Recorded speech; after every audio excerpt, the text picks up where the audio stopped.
ইসরায়েলের হামলায় হিজবুল্লাহর প্রধান হাসান নাসরুল্লাহ নিহত হয়েছেন।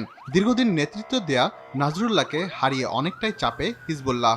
এর মাঝেই হিজবুল্লাহর পরবর্তী নেতা কে হতে পারে সে নিয়ে শুরু হয়েছে আলোচনা।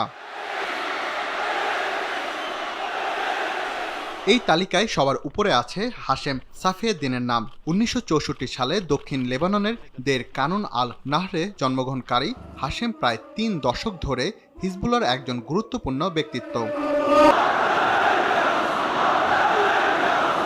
1994 সাল থেকে উত্তরাধিকারের জন্য প্রস্তুত ছিলেন এবং ইরানের শিয়া বৃত্তের কেন্দ্রবিন্দু কোম থেকে বৈরুতে আসেন নির্বাহী পরিষদের প্রধান হওয়ার জন্য, যা পার্টির সরকার হিসেবে বিবেচিত হয়। হাশেম কার্যকরভাবে সংগঠনের প্রধান নির্বাহী কর্মকর্তা হিসেবে দায়িত্ব পালন করেছেন। তিনি নাসরুল্লাহর ডান হাত ছিলেন। লেবাননের গৃহযুদ্ধের পরে 30 বছরেও বেশি সময় ধরে সংগঠনটির নেতৃত্ব দেন।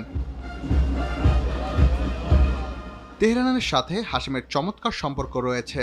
ইরানের ইসলামিক প্রজাতন্ত্রের সর্বোচ্চ নেতা আয়াতুল্লাহ আলী খামেনির অফিসের সাথে সরাসরি টেলিফোন লাইন রয়েছে তার, এবং সম্ভবত ইরানের পূর্ববর্তী রাষ্ট্রপতির সাথেও যোগাযোগ আছে তার। সংগঠনের ঘনিষ্ঠ সূত্রগুলো বলছে, নাসরুল্লাহর মৃত্যুর ঘটনার আগেই তাকে নেতৃত্বের জন্য তৈরি করা হয়েছিল।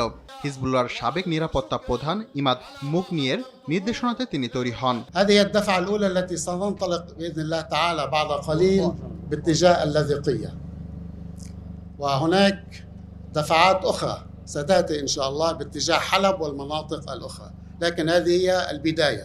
2020 সালে ইরানের সাথে হাশেমের সম্পর্ক আরও দৃঢ় হয়। তার ছেলে মার্কিন বিমান হামলায় বাগদাদে নিহত ইরানের সাবেক কমান্ডার কাসেম সুলাইমানের মেয়েকে বিয়ে করেন। রাকিব হাসান, RTV।